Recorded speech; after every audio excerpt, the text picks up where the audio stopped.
Brian, tell me, are we live yet or? Sorry, not yet. Okay. I'll go on your cue then. Okay. Yep, we can go now. All right, thanks very much. I will call the January 20th regular meeting of council to order at 5:30 p.m. And as we do, I'll acknowledge that we are in the territory of Treaty 3 within the traditional territory of the Lac Seul First Nation, and that many of the communities we service come from Treaties 5 and 9 in the Anishinaabe-Aski Nation. Are there any amendments to the agenda? Through Mayor Lawrence, I do have one. It will be to add an additional item to closed session under item 14. And the wording of that third item will be subject matter relating to labor relations or employee negotiations pursuant to the Municipal Act 2001 as amended, section 239, sub 2, sub D, one item, staffing matters. Thank you. A motion to confirm the agenda as amended, moved by Councillor Timpson, seconded by Councillor Lego. Discussion? All in favor? Carried. Declarations of pecuniary interest. Through Mayor Lawrence, I have one. Councillor Timpson has declared interest in item 7.2. The councillor owns a property that neighbors the development. Okay, so I think there's have you advised how did Councillor Timpson exits the meeting by going to a breakout room, or what do we do here? Through Mayor Lawrence, in the past, we've only had a couple of these since we've been having Zoom meetings, and what we've done in the past is ask the member to mute themselves and turn off their camera for the duration of the discussion by council. Okay, and then they would hear it, and then be able to come back in when it's over. Good. Correct. With you, Councillor Timpson? Yes, fine. Thanks. Good. Adoption of minutes, item 4.1, moved by Councillor Bath, seconded by Councillor Howie, that the minutes of the December 16th regular council meeting, December 15th special council meeting, and December 10th special council meeting be approved as presented. Discussion. All in favor? Carried. Moved by Councillor Fenlon, seconded by Councillor Cassidy, that the minutes from outside agencies and boards, being November 19 KDSB board minutes and October 15 Kenora District Services board minutes, be received, I would think. Thank you. Discussion. All in favor? Carried. Determination of items requiring separate discussion. Oh, I'm sorry. Yes, that's correct. Yeah, gotcha. I'm just going to lift, we need to lift item 7.1 because it's an option decision. And so that's lifted, and item 7.2, the clerk tells me must be lifted because of the declaration. We do have to lift it. So 7.1 and 7.2 are lifted, council. So we'll go to 7.3.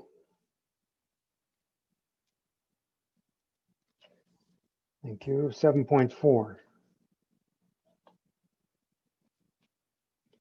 Thank you. 7.5, Hillcrest Service Expansion. Sorry, Mr. Clerk, should I be reading these? Through you, Mayor Lawrence. No, you don't have to read the resolutions at this point. The items are before council, so that's fine. Item 7.5. Did I see a hand go up? Did I see Councillor Cassidy, Councillor Timpson? 7.6, Municipal Health and Safety.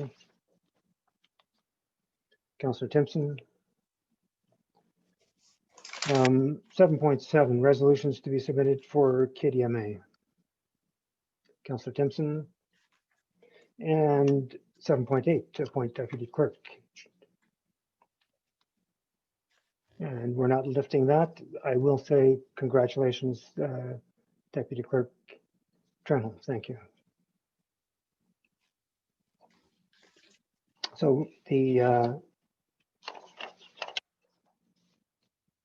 adoption, we need to adopt the items not requiring separate discussion.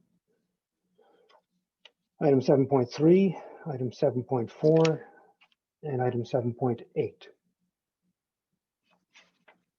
And you want a motion for that, Mr. Clerk? A motion to adopt items 7.3, 7.4, and 7.8.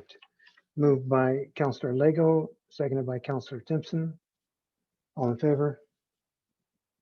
Carried. We have no delegations this evening. So we'll go to staff reports. And we'll start with Hidden Lake landfill closure and post-closure financial liability update. Moved by Councillor Howie, seconded by Councillor Bath. The council directs staff on sourcing the required funds for the reworked annual financial contribution for Hidden Lake landfill to accumulate the required closure and post-closure funds throughout the estimated active lifespan of the landfill based on the information presented in an updated closure and post-closure financial liability report. And further, the council approves option 3 to continue to have the annual contribution funded through general taxation.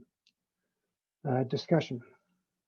And I lifted this because it did have options. I'll just start by going around the table. Councillor Timpson. I would like to see us, rather than go full into the taxation, to look at a strategy of using all three possibilities, including a slight increase in the tags, a slight increase in the transaction fees, and then possibly a slight increase in the tipping fees. Although how the tipping fees connect with the tags is something that Andrew would have to comment on. But I would like to see it spread out maybe a little bit into the taxation, but $50,000 is a lot to commit to. $50,000 more is a lot to commit to now, and particularly given that there are, increasingly we're using the landfill less. Recycling is improving.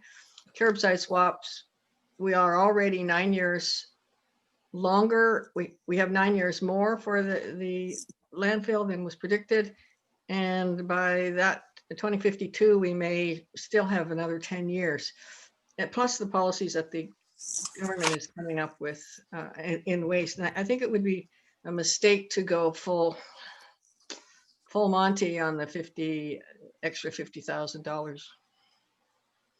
I'd like to see it shared between the various. Can I just, you mentioned tags, tipping fees, and I'm sorry, I missed, what was the third one? The transaction fee at the landfill. Okay, and is that different from tipping fee? I think so, yeah. I think that's when, say, I go with a few boxes of garbage in my little car, whereas I think tipping is when it's a fairly large amount. And Andrew would need to maybe we could clarify that, Andrew. Public Works Manager, thanks. Through you, Mayor Lawrence, the transaction fee is just something that I thought would be similar to every time you visit the landfill, regardless of what weight of garbage you bring in, your tipping fee is generated based on weight. There's a transaction fee would be typical to, like, say, $5 for just visiting the landfill, in addition to your tipping fee, in order to accumulate the required annual contribution. So it's, when I say transaction fee, I was referring to something whereby every time you go in the landfill and out a single trip, there would be a $5 fee on top of your tipping fee for what would be considered a closure fee to include it on, in addition to the tipping fee. Thank you. All right, I'll move to Councillor Lego. I don't want to see it going into taxation. I'd prefer that it be user pay. So I would prefer the second option, which is a $5 landfill closure fee for each transaction at the landfill. Yeah, to me that I've always preferred that these things be done by user pay. So instead of it coming out of the levy, I prefer to be user pay. I do have a question for the treasurer. Is the 35,000 already in the 2021 budget, or were you waiting? Or were you waiting for us to make a decision tonight? Through you, Mayor Lawrence, the 35,000 has been allocated in the 2020 and in the 2021 as well to come from taxation. Okay, so if we make a choice to just go, say if we make a choice just to do a $5 extra transaction fee, there'd be $35,000 extra in the 2021 budget. Through you, Mayor Lawrence, I'd have to consult with the manager of Public Works to find out how many visits we've had to the landfill in 2020 to determine whether or not the $5 that $5 fee would cover the whole entire $85,000. I think it was pretty close to 75,000 that was in the report that would be covered. Yeah, it's an estimate 15,000 visits at $5, $75,000 a year. Can I just clarify, Treasurer, when you answered Councillor Lego, this $35,000 is not in, is it in the budget that we're considering on Thursday, or would it be added to if we pass this motion? It's already in. Through you, Mayor Lawrence, that is correct. Okay, thank you. $35,000 is in the budget, is in the 25,000, is in the 2021 budget to come from taxation. Okay, I have a question for Andrew. In your report, under discussion, and in the second paragraph, it says utilizing updated closure and post-closure estimate costs calculated in 2020 dollars, that the one-time lump sum closure cost would be $1.474 million plus $11,851 for each year for the next 25 years after the closure, which is about $300,000. But when looking at the Clayton Askey report, it says that the closure, total cost for the closure would be 4.3 million. So I'm just confused. Is it 1.4 plus the 25-year 11,000, which is like 1.7 million, or is it the 4.3 million? Through you, Mayor Lawrence, in discussion with Keewaydin Askey when the report was being created, it's the inflation that you see that takes that number of 1.4 million in current dollars, 2020 dollars. So in 2052, $1.4 million is essentially worth $4 million is what it is. So the process to derive these figures is actually outlined from the MECP in terms of what you're supposed to use for inflation and so on and so forth.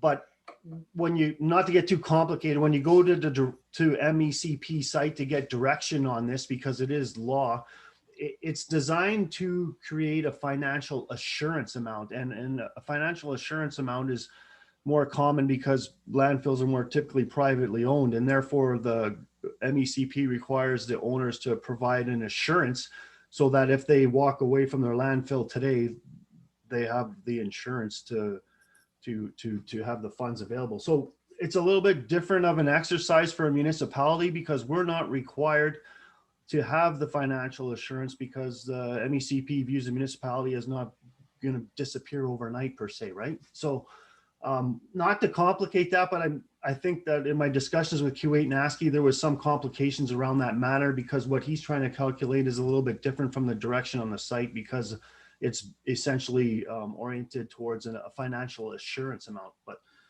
but basically it takes into account the cost today. It adds inflation. It also incorporates interest to derive the potential cost in forecasted in that time from now, which is 2052, 30 years or so. And that's so essentially what the cost is today. That is the cost in 2052. Does that make sense? Yep. Yeah. Okay.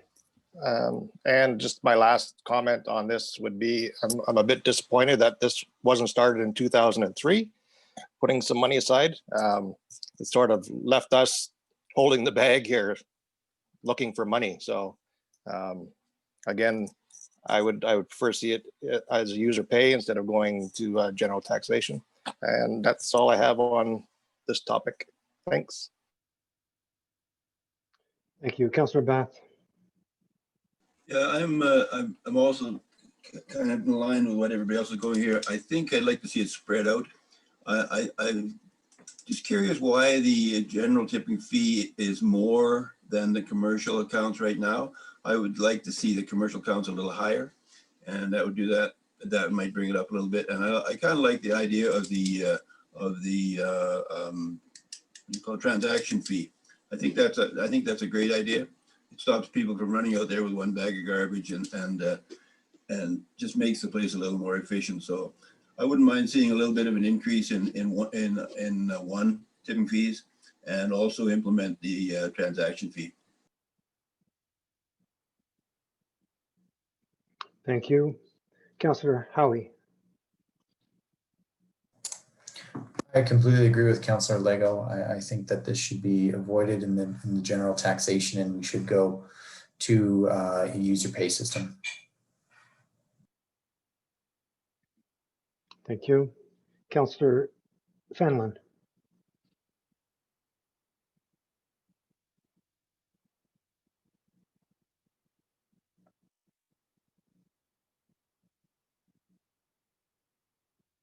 Councillor Fenelon, you're still muted.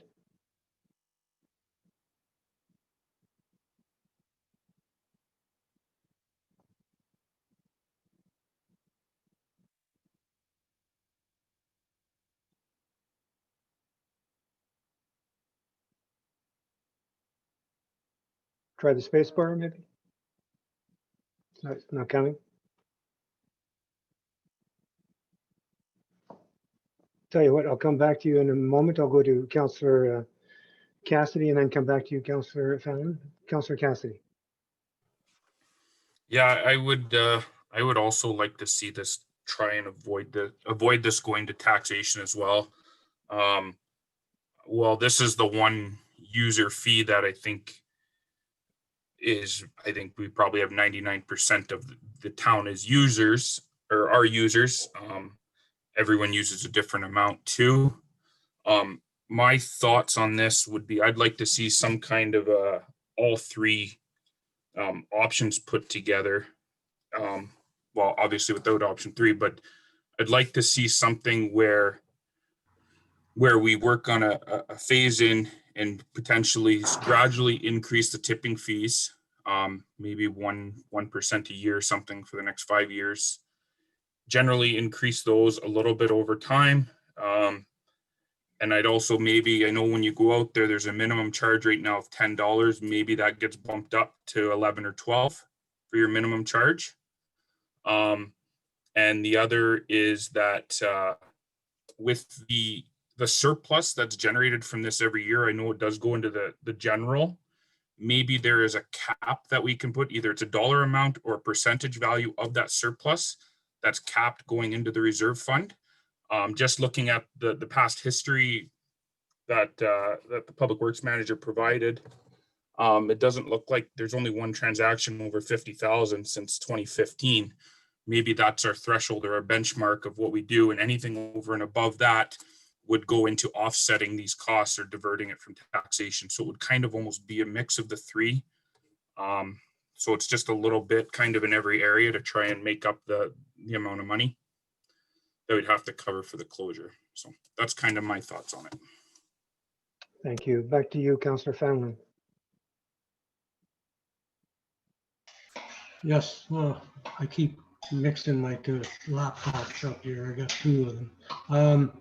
I agree with what everybody else is saying to try and do something with the tipping fees or charging a little bit more, and people that are dumping all the construction waste, which is it's going to take up a lot more room quicker too at the time right now. So I think if you're dumping construction waste, any volume of it, it should be a little bit more. That's good for me. Thanks, Councillor Fallon. Couple of questions for the Public Works Manager from me. The loan payments are listed as 153,000 per year. And I assume that when the loan was calculated, it was based on the 40-year life of the landfill or less. Now the landfill is going to have a life greater than 40 years. How much is it? 45, 48 years? So presumably in those latter years of the landfill life, there wouldn't be loan payments. So could we take that $153,000 in the latter years of the landfill and apply that to this closure fund and reduce the amount that we have to do through these other measures? Your comments on that, Public Works Manager? Through you, Mayor Lawrence, you are correct. There's a couple loans there that are present today. I don't think they have the same duration. I think one was 20 years and one was 30, but I don't know. But in terms of that, you're right. There will be a time when the landfill is operating when it will be debenture free, and also as the principal gets paid down, the interest is less, then we should see increased revenue, correct? Like from throughout the future use, principal goes down, interest goes down. So as you pay principal, the interest goes down, we should have excess revenue. So yes, it would have to be revisited in the future anyway. Like, so we did this in 2012, we're doing it here again in 2020, essentially because the auditors have told us that we're working with old data and we should update based on current waste management trends. So in 5, 7, 10 years time, when we revisit this, it could be very well be a different situation whereby adjustments are made and to suit the current trends and look at the current balance at that time. And we know that the loans will be paid off within the life of the landfill, and then that money could be available to be put aside. We keep on bringing the same amount of money in, and instead of it going to a loan payment, it goes to a closure fund. Yeah, very true. And just to comment on a couple things that have been brought forward here, just to elaborate a little bit. I'm unaware as to why there is a different rate for the general public versus commercial. That was in place when I came here, and we've always just carried it through that way. It's never been brought before council for review. So perhaps an outcome of this discussion could be that there is just a single fee, a blanket fee across for all users, whether you're commercial or not. I'm assuming the intent years ago was because commercial users were larger generators and therefore they got somewhat of a break because of the volume they were disposing of, but break maybe isn't a word, but anyway, the proper word for that. And then the other thing to consider in regards to Councillor Cassidy, in terms of incrementing annual fee gradually over time, one thing to remember is that council has already directed that every year we have a CPI adjustment already. So typically it's more than 1%. The CPI this year obviously isn't reflective of normal years, normal times, but typically I think it's around 2% already that there's an increase. So it would have to be clear that an increase to tipping fees to compensate for closure costs would be in addition to the annual CPI adjustment that we've already agreed to implement every year. All right. I had just another comment or two, and that was related to the bags. We have the production of garbage has gone down. People are diverting, reusing, recycling, etc. So production of garbage is going down. So people are, in fact, we are saving money on. We're spending less on garbage disposal than we used to. Let's say we put out, instead of 10 bags a month, maybe we're putting out 6 or 7 bags a month, or 5 bags, 4 bags, whatever. So there is, but the cost of collection remain more or less the same. We have to have a compactor, the garbage truck. We have to have somebody going around the routes, and sometimes they're going by my driveway and there's nothing there because it takes me 2 weeks to get a full bag. Or people are taking those who have vehicles or trucks are taking garbage out to the landfill itself. So I think the transaction fee may go some way to helping discourage the going out to the dump with your bag. We have the service, we like people to use it. It costs us money, and we lose a bit of money when they go out. So by having a transaction fee, I think it can discourage that casual use and encourage the curbside pickup to help our costs. Is that Public Works Manager? What would you think of that? Through you, Mayor Lawrence, I agree. A few years ago, we implemented the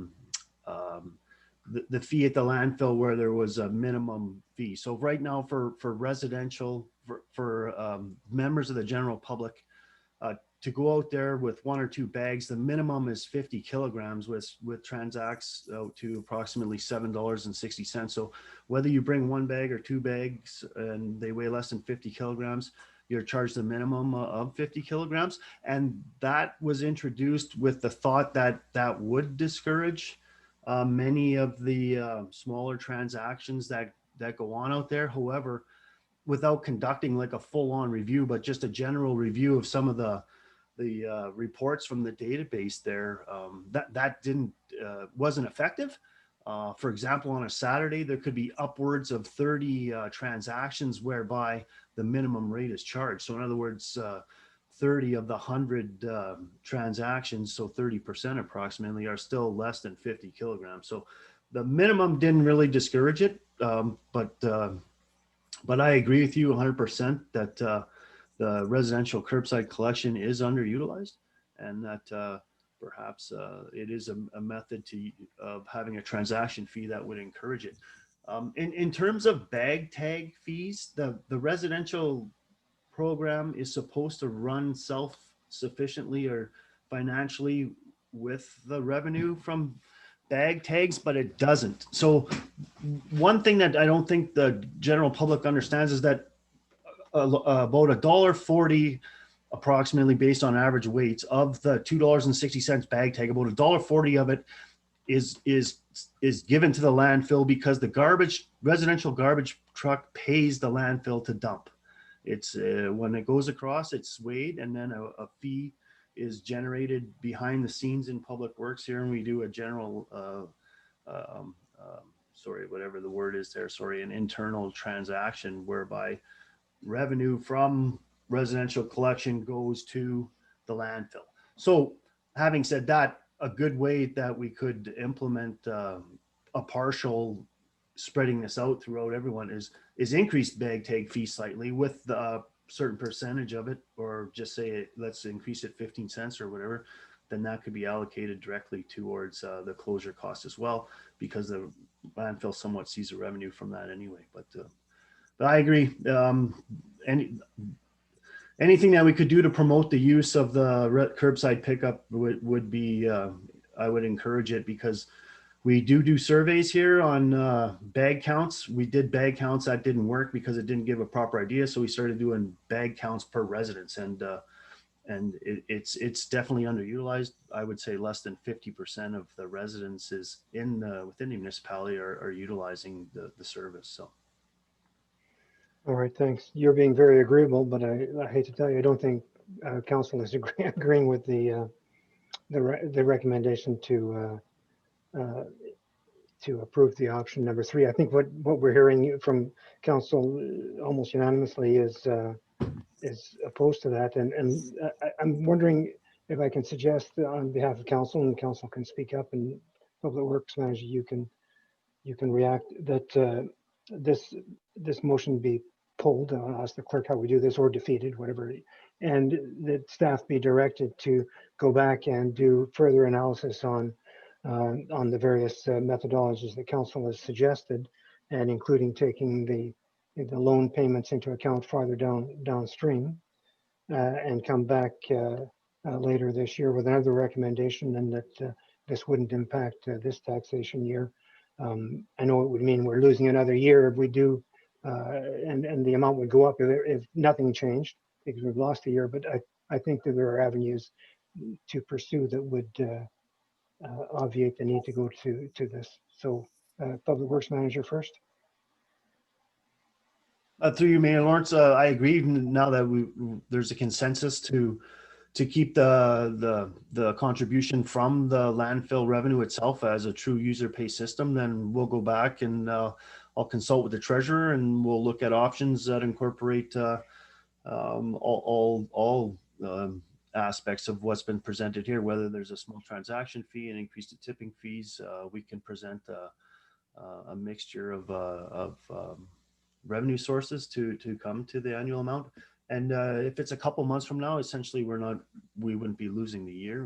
It would be implemented mid-year, and we'd lose some of it the year maybe, but definitely I don't think we would lose the whole year. But I agree. Yeah, that's definitely doable. Okay, thank you. Council, any further comments? And then, sorry, I do see Councillor Timpson, and then Councillor Lego and Councillor Cassidy. Councillor Timpson. No, I do agree that we shouldn't be taking it out of the tax revenue. Let's do everything we can not to, but I think it has to be fairly distributed between the other categories, and not just like the transaction fee, for example, $5. There's lots of transactions that happen that aren't taking out garbage that people don't want to wait till garbage day for. Like, for example, I had to take out an old vacuum cleaner and an old toaster oven not long ago, because they just wouldn't fit into the bags. So there's stuff like that would end up might cost me another $15. Well, the more if we go the maximum increases for all these categories, people will just stop doing it. And if you charge more, people will buy less. So that's why I think we should be distributing it evenly, maybe $2 transaction fee. Somebody said 15 cents for a garbage tag, a little bit more on the garbage tag, and spread it out. And I'm hoping that an analysis like that would help us come up to the $80,000 or the extra $50,000 that we need. So I think we have to keep in mind that you charge more, people will buy less. But I think this is a good approach, good start for now. And keeping in mind that I think people are going to be throwing less and less out as the years go on, and the recycling will come up, and we won't need all this. We won't need 80,000 soon, I don't think. I think that the projections will be that the landfill will last a lot longer than we're now predicting. Councillor Lego, I think you had your hand up. Yes, just if the treasurer at some point can get back to us on when these loans will be fulfilled, just so we have an idea if it's going to be. I believe Andrew said that there was a couple loans taken out. So we've been paying this for 17 years, since 2003. I'm assuming that we've been paying every month. So I would just like to, for myself and for council, to know when these loans will be coming up and we'll be done with them, and we can see some of that money go into the post closure reserve fund. Thank you. Councillor Cassidy. Yeah, I'd just like to, a couple things. I think we need to be, if our intention and what I'm kind of hearing is that we have a pickup system that is underutilized. I don't think raising the bag tag prices are going to be the way to keep utilizing that, or for people to utilize it more. I think the one thing we also need to consider with the one-time fee at the dump is, in the summer when people do have smelly garbage in their shed or wherever they keep it, that can bring bears in as well. So if we're doing something like that, that's going to allow people or maybe push people to hold on to their garbage a little longer than doing that, it could result in some of those issues as well around the community. So just something to be cognizant of. I'm okay with just a slight increase, I think, to the minimum charges, maybe doing that, but I think the transaction fee I'm not really a fan of, but that's all I had. Thank you. So staff, do you have enough direction? CAO. I'm just asking for council for further direction with reference to the, unless council wishes to discuss it at our budget meeting tomorrow, but with reference to the 35,000 we have in the operating budget right now for a transfer to reserves. Because listening to the conversation, it sounded like council is in favor of removing that and staff coming back with a report as to how we can deal with the post-closure liability costs, or putting money away for future post-closure costs in the near future. So I was just wondering if council's prepared to give us direction on that 35,000 tonight, because that may make a difference on how we present tomorrow evening. It was my understanding that from the discussion that the direction was to, the understanding was that would be removed, but council comments? Councillor Lego. Yeah, I would prefer it removed and used elsewhere. That was my understanding from the discussion. CIO, is that Councillor Timpson? Yeah. Well, yeah, no, I was working on the extra 50,000 premise there. So I think if we, do remove it, then we're looking at considerable increases in the tags and considerable increases in the transaction fee and the tipping fees. So that's where I think we're going to need that analysis. I suppose we could remove it for this year and just see. Not That opposed was to my that. understanding, that we were going to remove it this year. The analysis would be done, a report brought forward, and then council will make its, another decision.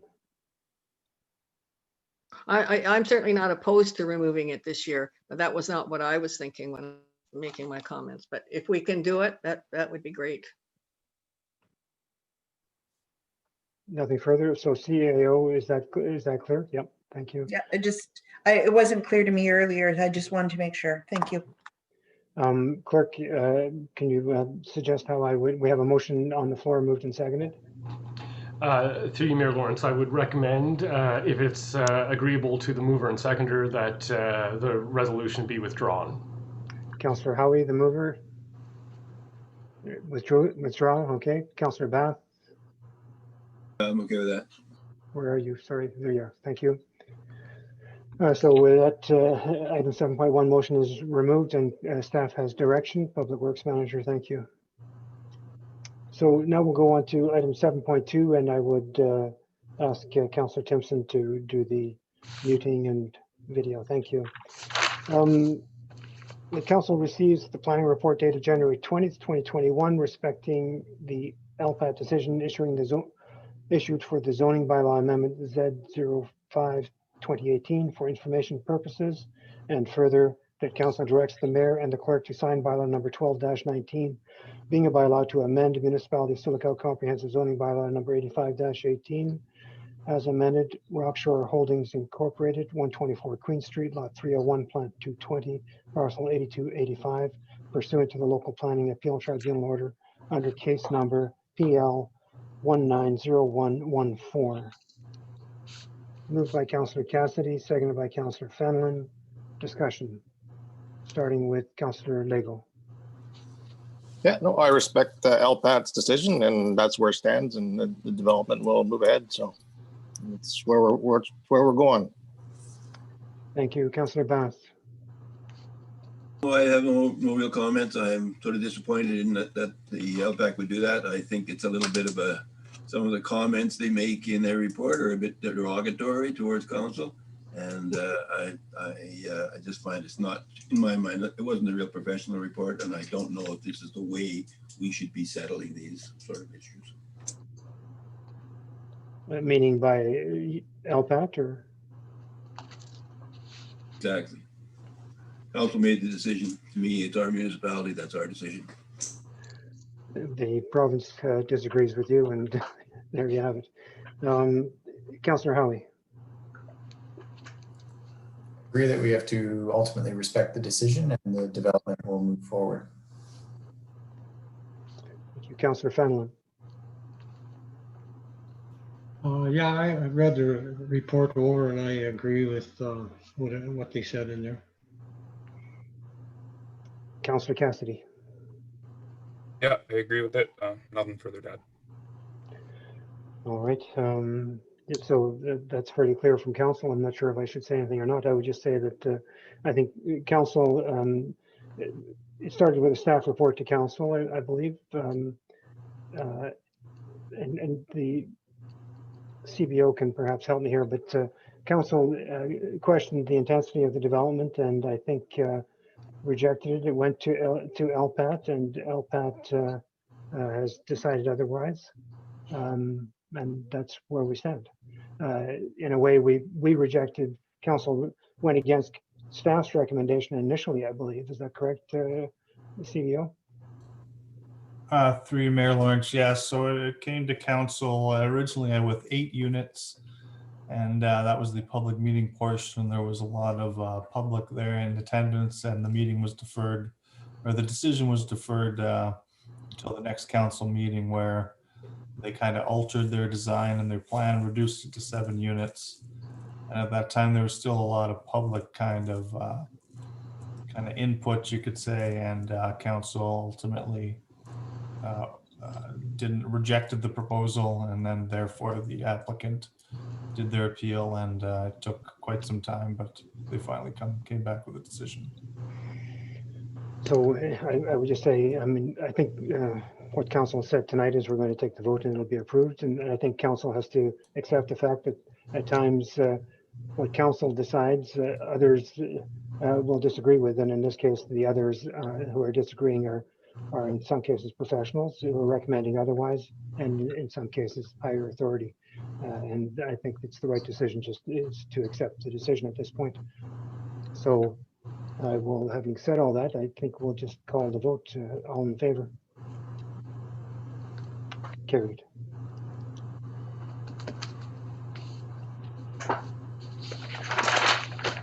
Councillor Timpson, you're back. Thank you. So item 7.5, Hillcrest Service Expansion and Site Preparation. The council authorizes a funding application to the Northern Ontario Heritage Fund for $1 million and FedNor for $1.5 million under the Strategic Economic Infrastructure Program and $932,500 from a private sector partner to extend municipal services and site preparation of Hillcrest property for a total project cost of $4,365,000. And further, the council authorizes a municipal contribution of $932,500 and agrees to cover any cost overruns. Moved by Councillor Timpson, seconded by Councillor Bath. And we'll start the discussion with Councillor Timpson. Okay, well, I'd be being dishonest if I said I was excited about this, another $900,000 going into a development that is still at this point very tentative, and given particularly that we're putting the infrastructure in up by the airport for development. And I guess my question is, are we moving too fast? I mean, I know we've had this property on sale for 8 years, and we finally got somebody interested. But I think we really have to think about the feasibility here. Do we know that we're going to need an extra hotel, an extra 2 hotels, and the facilities that these companies are proposing? Have we done feasibility studies, like really hardcore feasibility studies, to move forward so fast? So I'm just feeling very, very cautious here about us barreling ahead, particularly since it's all very tentative. These folks the MOU does not seem to have any teeth to it. So those are my comments. I'm just feeling nervous right now about us doing too much too fast. I'm not sure whether to go around the table first or go to staff for response. Do you want to get all the comments first, staff, and then respond? Okay. So Councillor Cassidy, you raised your hand to lift this as well. Yeah, my question, my question, I guess, is around the flow calculations and stuff. Are we? I see some of the calculations look like we're just meeting the expectation. Would that would what we're putting in? Will there still be room for growth up there if there are more developments or more buildings or more expansion with the calculations and the infrastructure upgrades that are outlined here? That sounds like a question for, I'm going to go back on what I thought. I think we should probably answer that while you, so CAO, could you direct that question for me? Thank you. If we just want to back up and go to Councillor Timpson's question, Sure. I would like to defer to our Economic Development Manager, Vicky, to talk about that. And then after that, defer to Andrew and or Jody on the calculations. Thank you. Through you, Mayor Lawrence. The Hillcrest project was cited by Council as a priority for the Economic Development Corporation in 2014, 2015. It has taken over 6 years of working with attracting investors and developers to the site. There has been monthly, and well, at the beginning it was twice a month for the last 2 years, with all the signatories to the MOU, and negotiating and expanding. It wasn't until COVID that it escalated, and other projects surrounding this project are being presented, which has expanded. There's been 2 independent feasibility studies for hotel rooms. We're short 200, and we're in the process of losing 80 more of the ones that we currently have. And therefore, we are now going to be somewhere over 250, short 250 rooms. The largest development at this time on the site is a office complex for 157 employees, in which, if it isn't built, it could become a competitive process with surrounding communities to fulfill the need for social distancing. Since the MOU was signed, we've had another local business person now also looking at a additional construction. So right now, the overall construction would be including a 157-man business center, a 60 long stay suites, a 2 food franchise, a 1 drugstore, and 1 convenience store / convenience store or gas station. And everybody continues to work diligently. It got held up, and this is sort of a segue for Andrew.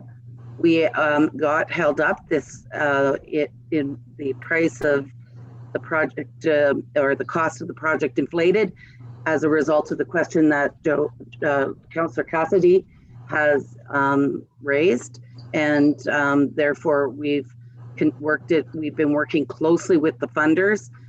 It takes all 3 levels based on the topography of this property and their commitment to the process.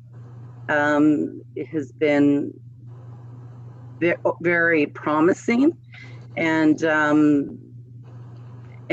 I can assure you, if not all happens, if we don't proceed, they will do it elsewhere. So that's all I can contribute, other than we have worked in good faith. They signed an MOU. We continue our due diligence. We meet regularly, and these are very busy business people that take that time to meet. And my peers, Jody and the CAO has been active in monitoring, and Andrew has been very much involved now when we got closer to and expanding the vision on the site. Thank you. CAO, comment? Just to add to that, just for a little bit more information, if council approves this project to move forward to phase 2 funding at this point, what will happen next is we will enter into a formal agreement with the proponent for the development of the site. So that is where the it will be concrete as to what the expectations will be, because it will be done through legal counsel. So the development will move forward with the proponent through this purchase and sale agreement with the conditions for the development. Thank you. I'll go back to now Councillor Cassidy's question. I think that was going to be directed to either Public Works or Development Services.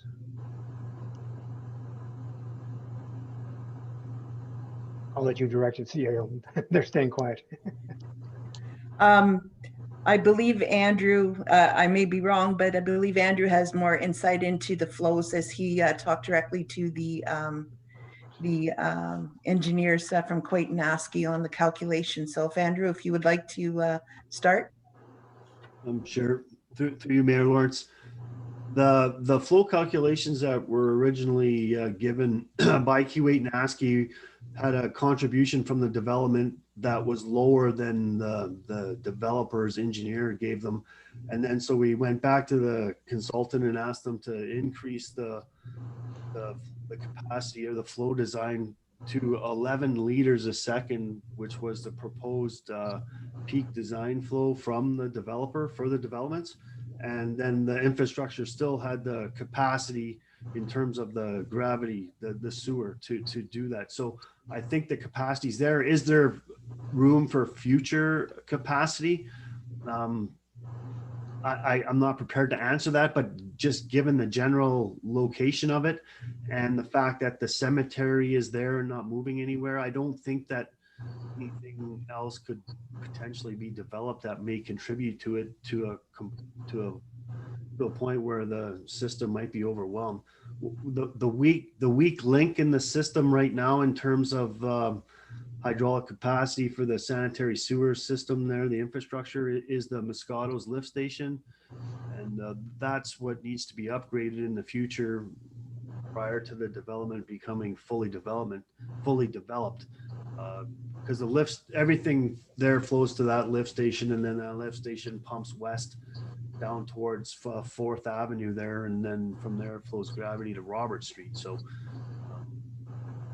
I'm going to say that I can't definitely answer the question as to whether the infrastructure as planned would be able to handle any additional peak flows from future development in the area. It certainly has the capacity for what is proposed, which I think is robust for what's there. 11 liters a second is a lot of use. So having said that, it just requires the lift station to be upgraded in the future, which is now a component of the funding application as well, and determined afterwards that we would include the costs for upgrading the lift station as well to handle everything at once. Thank you, CAO. You had your hand up. Perhaps we can go to Jody Brinkman. Jody may want to comment. Is there any available land for further development up there after this development is done? Through you, Mayor Lawrence, speaking to that, basically the Hillcrest site, as you're aware, was subject to an environmental impact statement to permit development in that area due to the provincially significant wetland. So the site of that development is as much as you're going to be able to develop that site, and then based on their most recent development plans, it's they're filling it up quite a bit. So you're not going to see much more. The biggest thing you might see potentially the Sunset Inn and Suites if they somehow expand there, but even for themselves, unless they go up, there's really not a lot of ground area to expand. So I would say you know, you're not going to see much outside of conversions of single detached dwellings to multi-units, like 3 to 4 units in the residential area. That would be your kind of expansion in the area after this is done. Thank you. I think the Economic Development Manager, did you have a comment? I will, other than a direct, other than going back to the report, it's important to note that we are limited for commercial development lands, as the CAO has alluded to. But because of the topography, the government, all levels of government are understanding that no way would we be able to attract developers to develop that site with the cost of just having it ready to go. So that is what brought them to the table to help us mitigate that and to see that we do have commercial development in Silico. All right, thank you. Councillor Lego.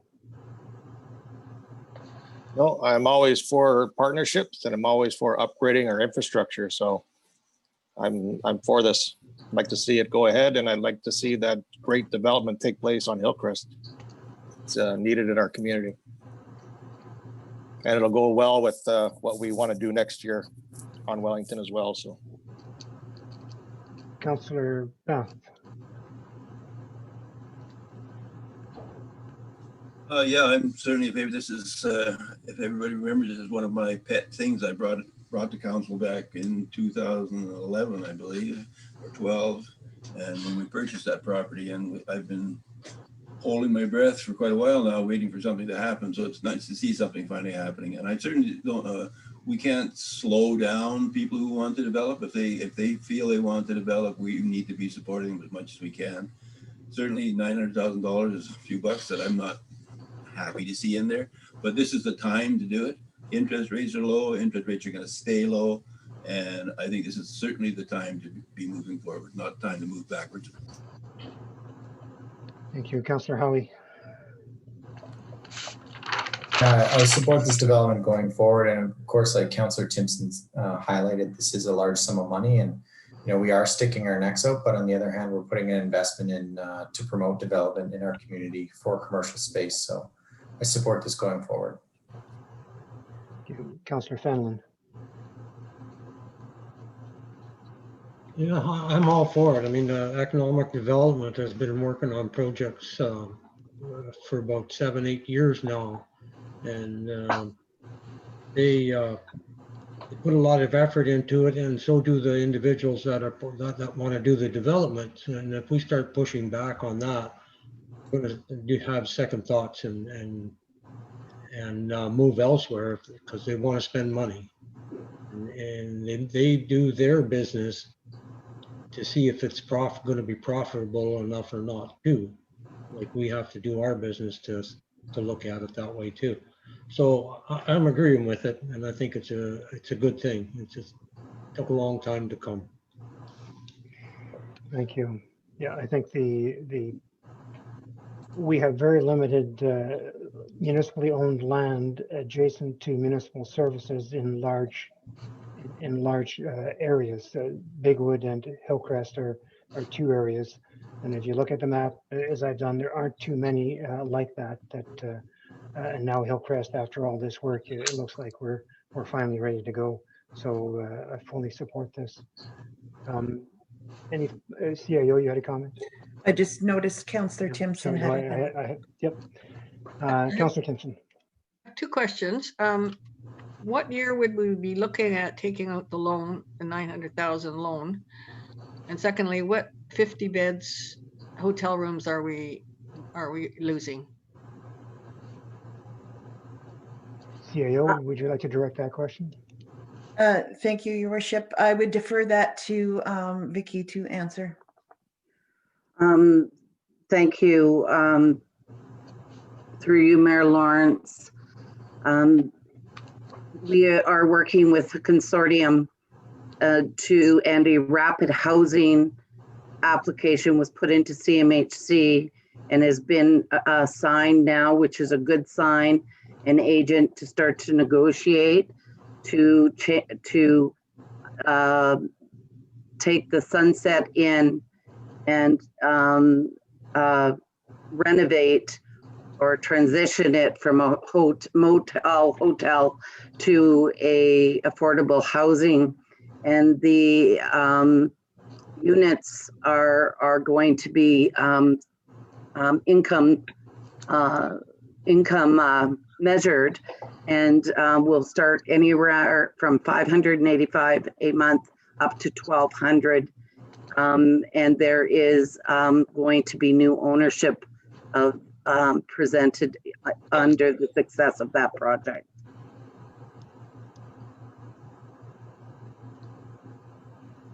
Okay, the second question would be, when would the 900,000, would it be this year or would it be next year?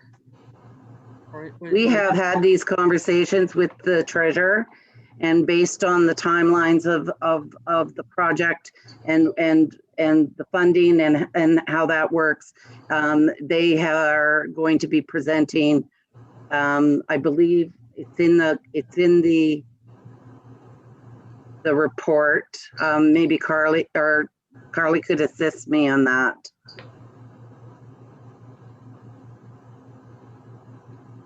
Through you, Mayor Lawrence, we are looking at a completion timeline of currently December of 2022. We would look at rolling the project into total debenture in 2023.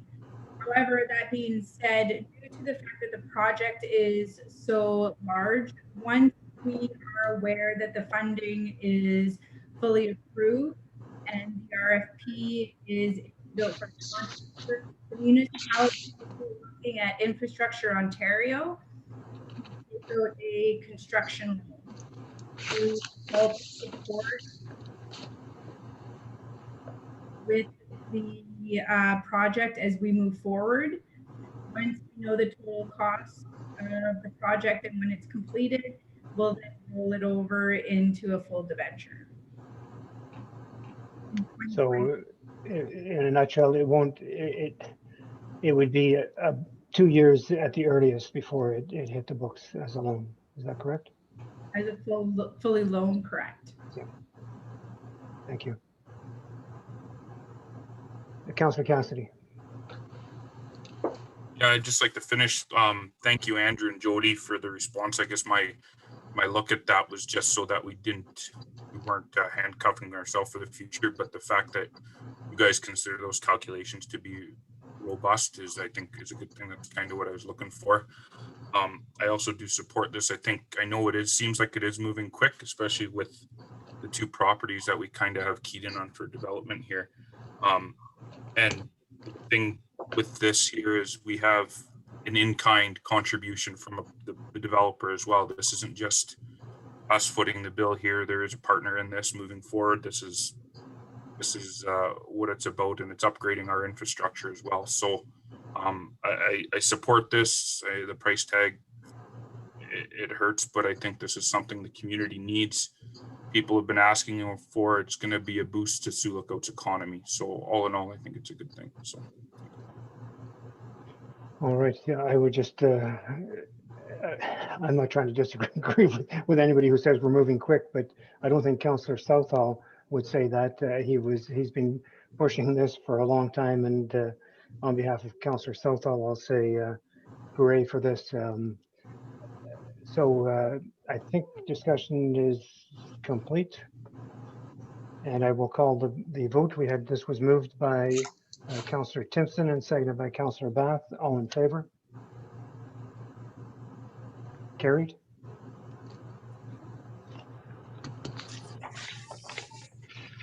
Thank you, staff. I'm not sure. You never know when your issues are done. If those are your last items on the agenda, thank you. Municipal health and safety, the council authorizes the passing of bylaw number 07-21, being a bylaw to amend bylaw number 54-20, being a bylaw to establish a health and safety policy manual for the corporation of the municipality of Silvercote, and to adopt certain health and safety policies. Moved by Councillor Howie, seconded by Councillor Fenlon. And we'll open the discussion with Councillor Timpson. I just wanted to suggest under 4.2 roles and responsibilities, there's a list of different categories of illnesses and so on that result in et cetera, et cetera.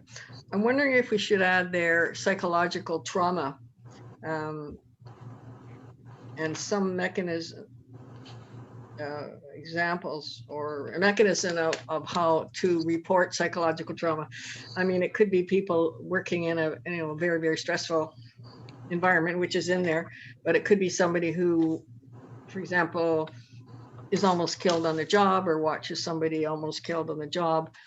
And increasingly, the whole issue of trauma is being integrated into workplace occupational health and safety policies. And so I'd like to see psychological trauma added there. CAO.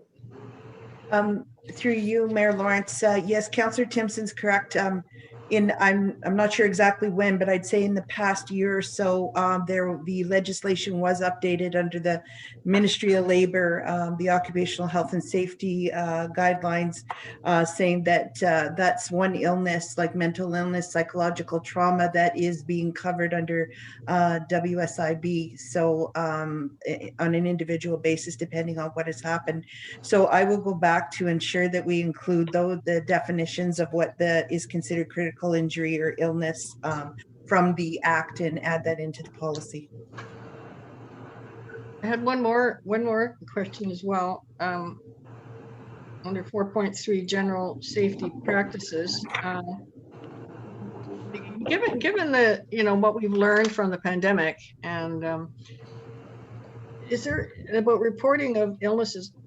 What about the reporting of illnesses of a colleague that may be contagious? I mean, that would be dangerous if people are coming in and they're ill, spreading flu, who knows, could be COVID, could be something else. Is that practical to put something in there like that, that you could, that to me is a dangerous practice to come to work ill? CAO.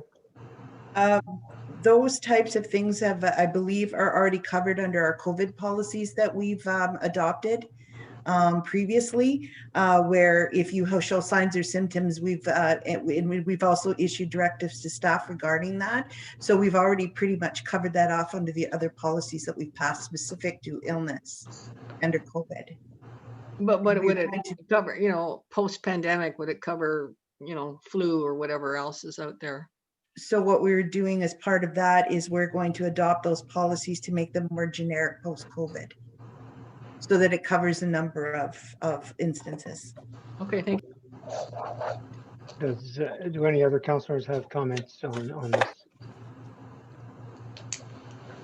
this? Seeing none, just before I call the vote, I'll just ask a question to CAO and clerk regarding policies and things like health. I'm just wondering what council's role ultimately is in all these, and we need to know that you have a policy covering health and safety as per current standards and provincial requirements.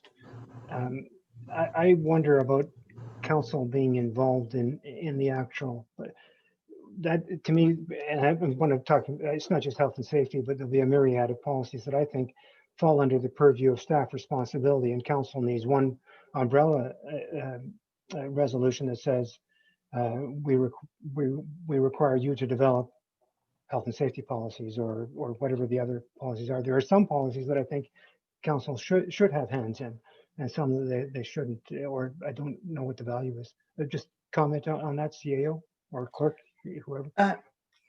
Thank you, Mayor Lawrence. I will defer this to the clerk as he is the holder of policies and procedure with reference to our bylaws and policies. And I just, think that it could become very cumbersome and take up a lot of council time going through. I mean, you can talk about how many policies we have or how many we should have or might develop, but thanks, Clerk, go ahead. To you, Mayor Lawrence. Yes, it would certainly be within council's purview to pass sort of a blanket policy statement or a policy that sort of outlines that staff shall create health and safety policies, as you alluded to, Mayor Lawrence, that would be based on legislative requirements, best practices or leading practices in the sector, and so on and so forth. And then it would be up to the CAO as the head of administration to ensure that those policies are developed, implemented, and followed. So that would be an option that would be available to council if council so desires. I'm not asking for any, just something that occurred to me as we get into, and I recognize that one councillor or two or may have particular expertise on particular issues, and that'll vary from councillor to councillor, but most of council won't have a lot of expertise on a lot of these, and that's why we have professional staff and rely on them. We know that we need to have these policies and they must meet standards, but that's fine. You can chew on that and decide if you want to come back to council with any suggested report or recommendations on that. So all in favor? Carried. Item 7.7, resolutions to be submitted for consideration of the 2021 Kenora District Municipal Association annual meeting. Council directs staff to submit resolutions as determined by council at the January 20th regular council meeting for consideration at the 2021 Kenora District Municipal Association annual meeting, which I believe is on February the 18th. So that would be, if we're going to do that, it would have to be tonight unless there was a special meeting, I guess. So moved by Councillor Lego, seconded by Councillor Cassidy. Discussion, and starting with Councillor Timpson. Yeah, I was just wondering, the one resolution that's suggested is specific to Sioux Lookout. I'm wondering if we should expand it a bit and sort of propose to KDMA that all municipalities attempt to collaborate with councils and friendship centers. Collaborate with, it's specific to friendship centers, I think, is it? Or...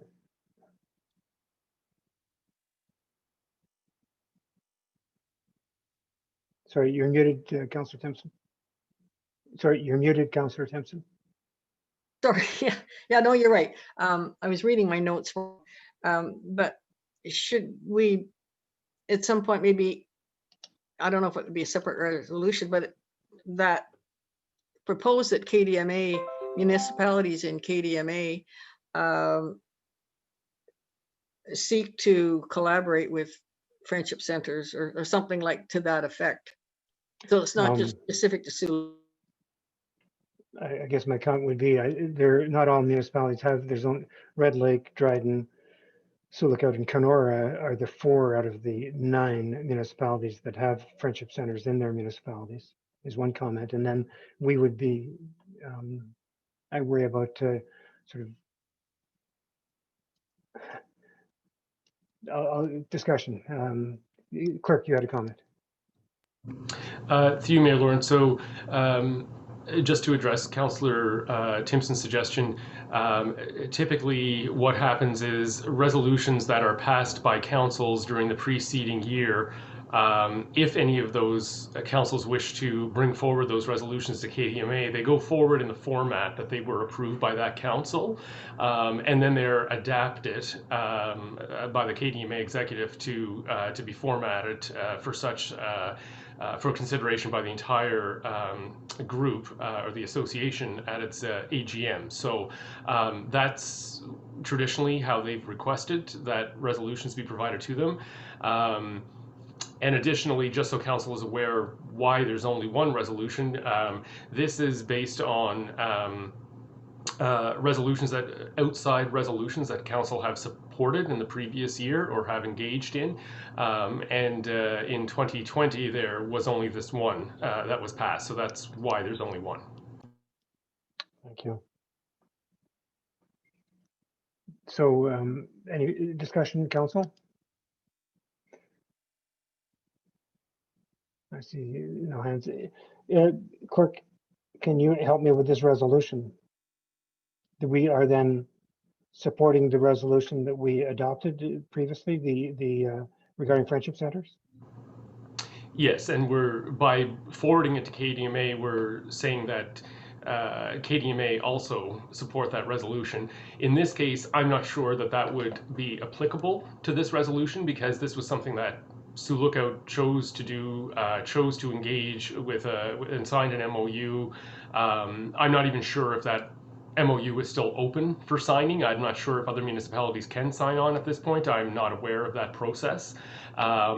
So I'm not sure that this would be applicable at KDMA, but I'll defer to council on that. Well, Councillor Timpson's our KDMA rep and could, I guess, you could take it forward whichever way you chose at KDMA. Yeah, I mean, obviously supporting what council is doing here, but then you could ask the KDMA at the AGM to do something. Yeah, that's my thinking is that it should be much broader because this is specific to Sioux Lookout only. And, but I think it would be something that the entire KDMA executive and the communities within the association ought to be thinking about establishing these collaborations. Maybe that needs to be a separate resolution. I don't know. We have a meeting tomorrow. I could ask them. So this did come about from AMO's collaboration with the Provincial Indian Friendship Centers, the association. And my understanding is that AMO made this resolution available to all municipalities to do with as they pleased. Clerk, you have a comment? Clerk. Yes, through Mayor Lawrence. Just based on Councillor Timpson's comment, then I would suggest that if there was a resolution that would be more generic and not specific to this particular initiative, then that I would suggest would be introduced sort of on the floor at KDMA. There are also resolutions that can be introduced on the floor, and I think that that would be where that would come from, perhaps introduced by Councillor Timpson or whoever would want to bring that forward. Okay, would we still submit this particular one?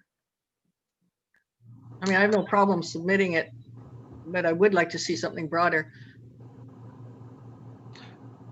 If I may, I would suggest then in that case that to achieve the objective of something broader, I think it would be more effective to introduce a resolution on the floor at the conference. You good with that, Councillor Timpson? Yeah, sure. Okay. So then with this resolution here, what are we going to do, Clerk? So based on the discussion, I would suggest that the resolution can be passed, and the direction to staff is essentially that we're not submitting any resolutions this year. Okay. And it'll be done through our KDMA rep, the one. Very good. So if that's good, we'll pass the resolution and direct staff that we are not submitting resolutions, but our KDMA rep will be taking something to the floor regarding friendship centers. Very good. All in favor? Carried. Thank you. And that concludes the items requiring separate discussion. So Clerk, go ahead with the bylaws. Thank you. Thank you, Mayor Lawrence, and through you. So a couple of bylaws before council this evening as follows. Bylaw number 04-21 being a bylaw to authorize and direct the mayor and the clerk to execute a contribution agreement between the Corporation of the Municipality of Sioux Lookout and Her Majesty the Queen and Right of Canada as represented by the Minister of Economic Development and Official Languages, respecting the agreement for the COVID Tourism Modification Project, project number 851-513379.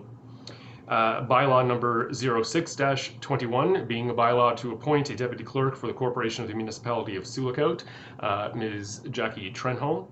Bylaw number 07-21 being a bylaw to amend bylaw number 5420, being a bylaw to establish health and safety policy manual for the Corporation of the Municipality of Sioux Lookout and to adopt certain health and safety policies. Yes, there we go. Moved by Councillor Howie, seconded by Councillor Fenlon. All in favor? Carried.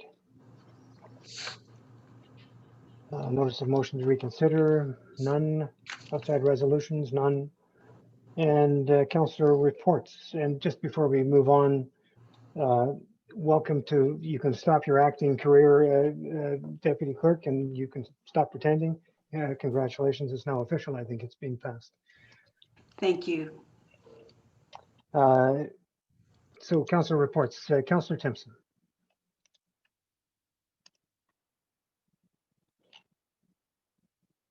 So you'll have to unmute to count. Yeah, thanks. Yeah, I was at a KDMA meeting and we set the date. We decided it would be virtual only for a short period, a business meeting on February.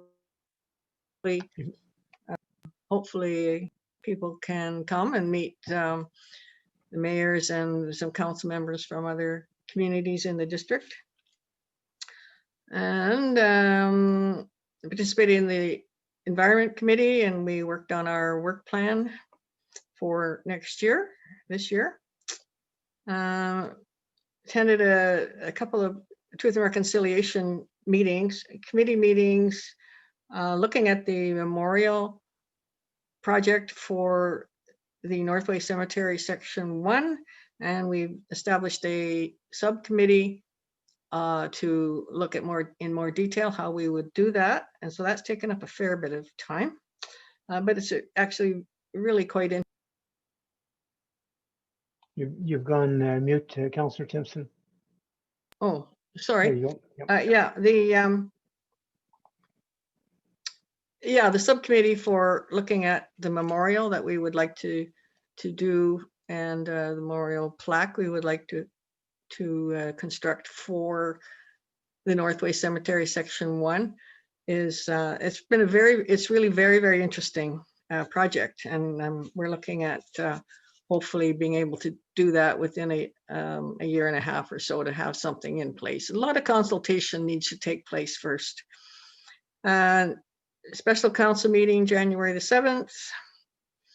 Attended the Northwest Health Unit meetings. I think I've been to 2 this month, updating on the COVID situation. And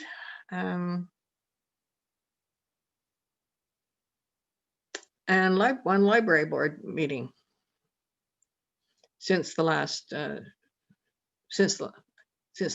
meeting. Yeah, that's it. Thank you, Councillor Lego.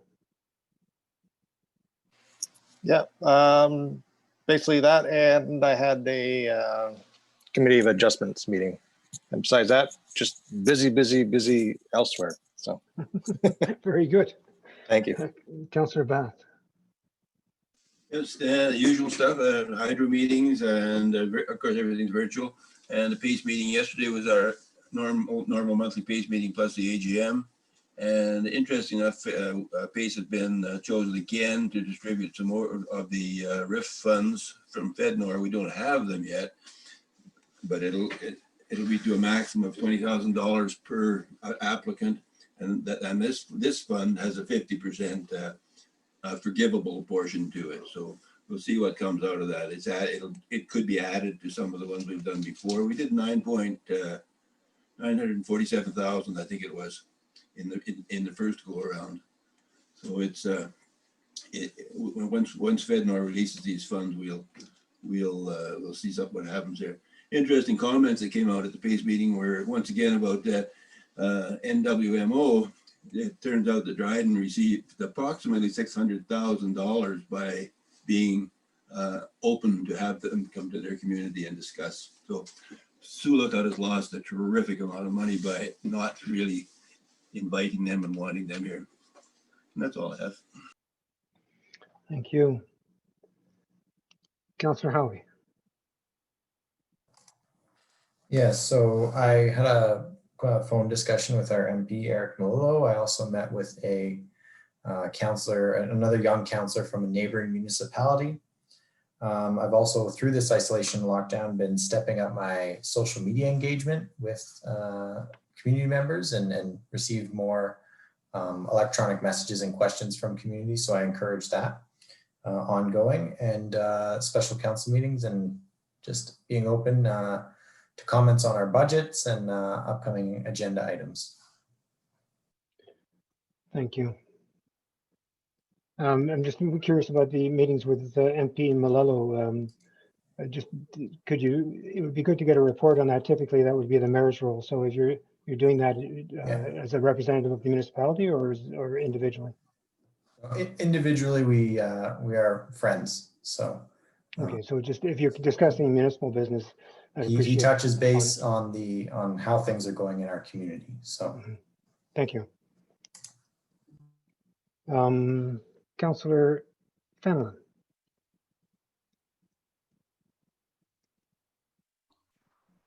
Yeah, I went to a LCC meeting on last Tuesday, I believe it was, and things are moving there on the forestry side. They're having a little bit of trouble locating wood out there for some of the contractors, but it's a big process, and there's lots of people involved in the background on it, and things are going to move, I guess, and everybody will be happy in the end, I hope. EDC meeting today, which really looks good. Lots happening beyond what we talked about tonight too. So very encouraging. Lots of stuff's going to happen, and hopefully it comes to fruition later this year or next year. And Northwestern Health Unit, I listened in on one call, but I thought we missed a couple of minutes on it. I don't know what time they opened up. They said it was going to open at, I think, at 3 or something like that. So I missed a little bit of it. I come in about the same time as Joyce did. And then we had a council meeting, and that's about it. Thank you. Councillor Cassidy. Yeah, fairly quiet over the holidays. Just Environment Committee.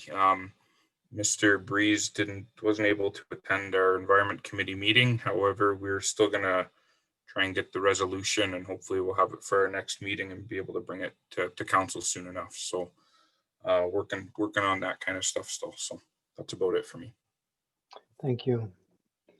I've been involved with the district prior to post our council meeting and before the Christmas break. We had a district services board meeting, and I met with the CIO prior to the Christmas break to wrap things up. Did a CKDR year-end interview with Mike Ebling. I never know whether these get aired or not, but did the interview. Attended the Northwestern Health Unit board meeting, and then the Christmas break came along, which was really quite a nice break this year. It was very quiet. Started the year off with a Sioux Bulletin year-end and look-ahead interview with Tim Brody. Met with the CIO to discuss our Roma delegations, which we have 3 this year, which are happening virtually next week. The Ministry of Long-Term Care, and we're working with Menayawin. We're trying to be, it's a municipal delegation, but we're there in support of Menayawin, getting them a direct conversation with the minister.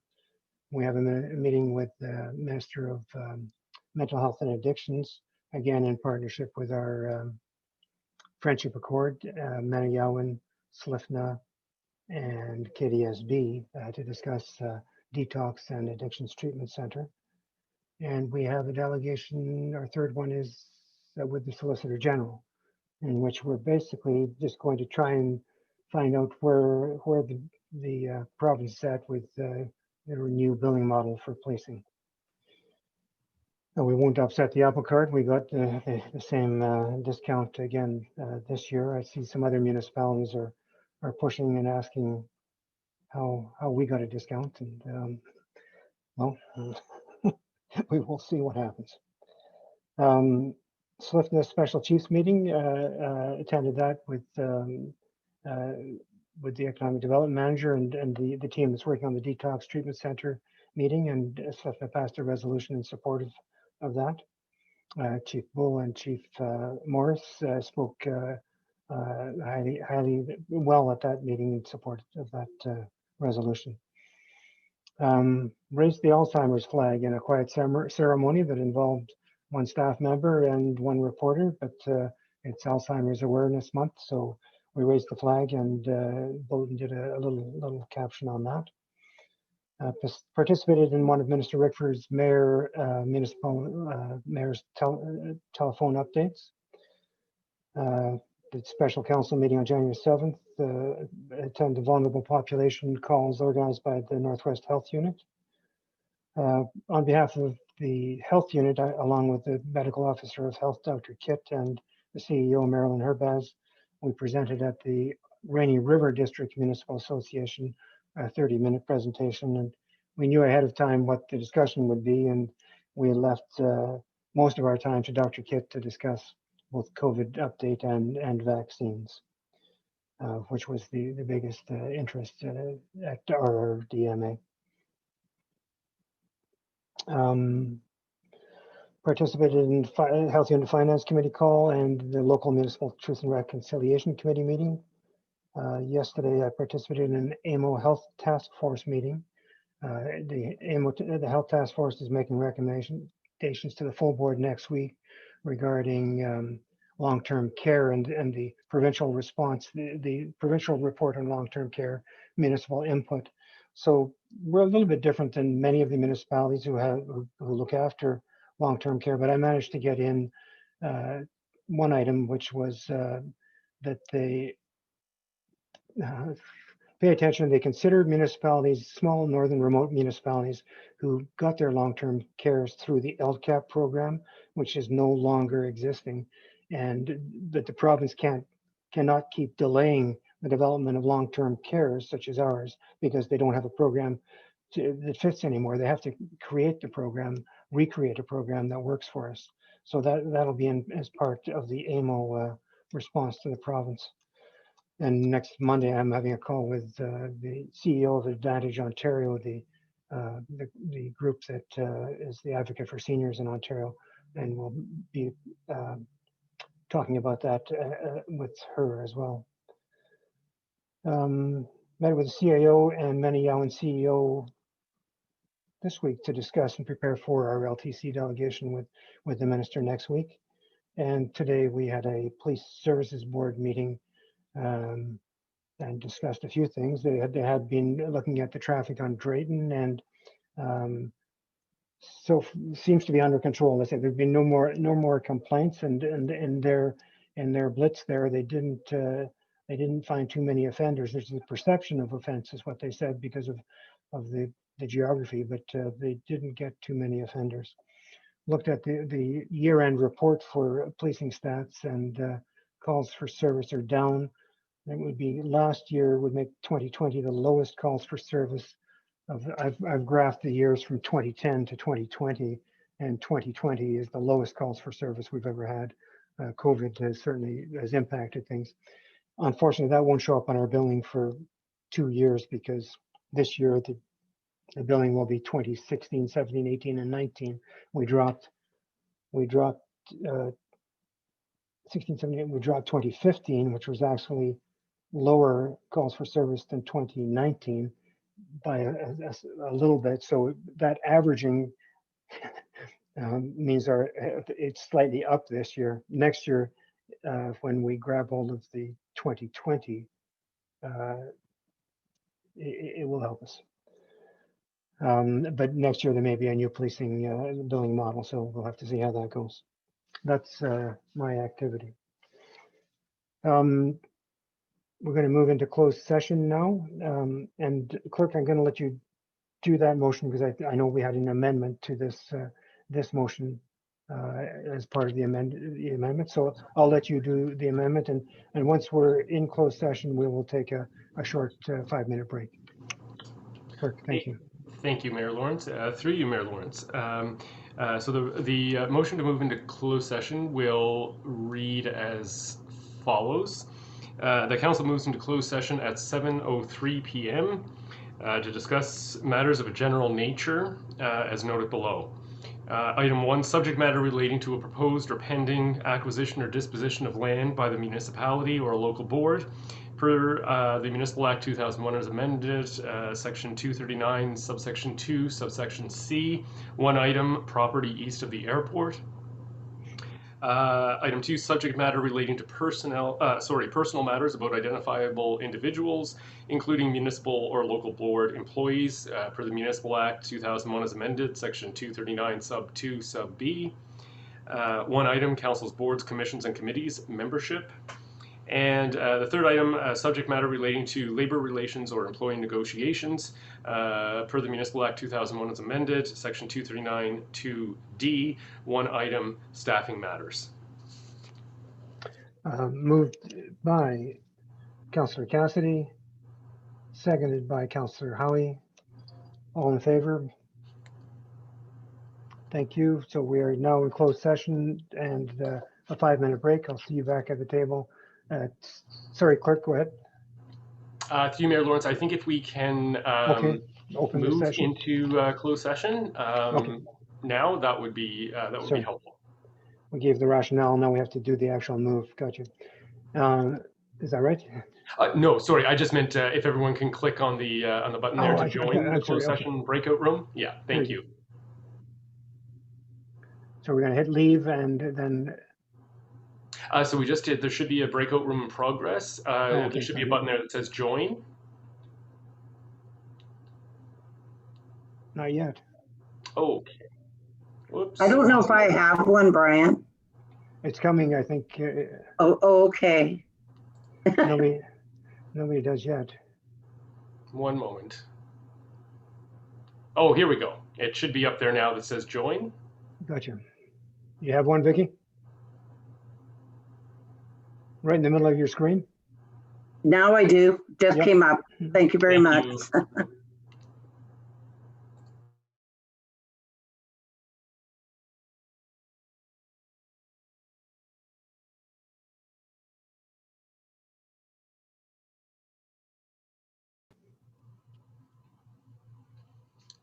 No, Councillor Timpson, I don't see her.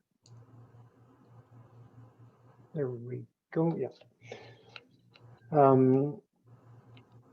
Clerk, why don't you go ahead and report out from closed session? To you, Mayor Lawrence, thank you.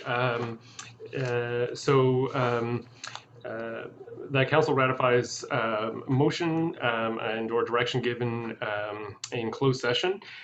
So as follows. So the first one will be that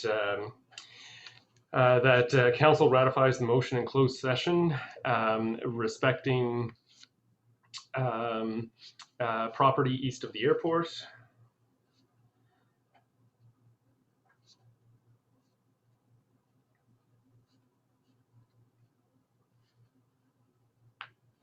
Did you have more or? Sorry, yes, I'm just making a note, sorry.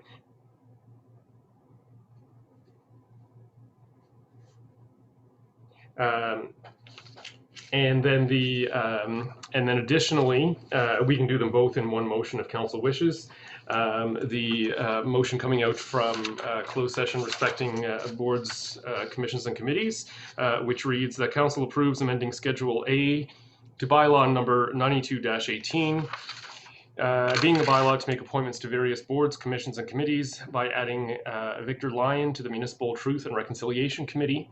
And further, that council approves amending Schedule A to bylaw number 92-18, being a bylaw to make appointments to various boards, commissions, and committees by deleting Mike Quince from the Sioux Lookout Environment Committee.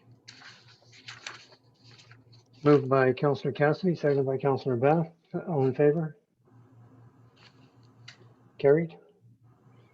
And that bylaw number 02-21 being a bylaw to confirm the proceedings of the municipality of Sioux Lookout, January 20th, 2021 regular council meeting be read first, second, and third time and passed. Moved by Councillor Timpson, seconded by Councillor Lego. All in favor? And we adjourn our meeting at 7:46 p.m. Thank you very much, everybody. See you tomorrow. Thank you. See you tomorrow. Have a good night, everybody.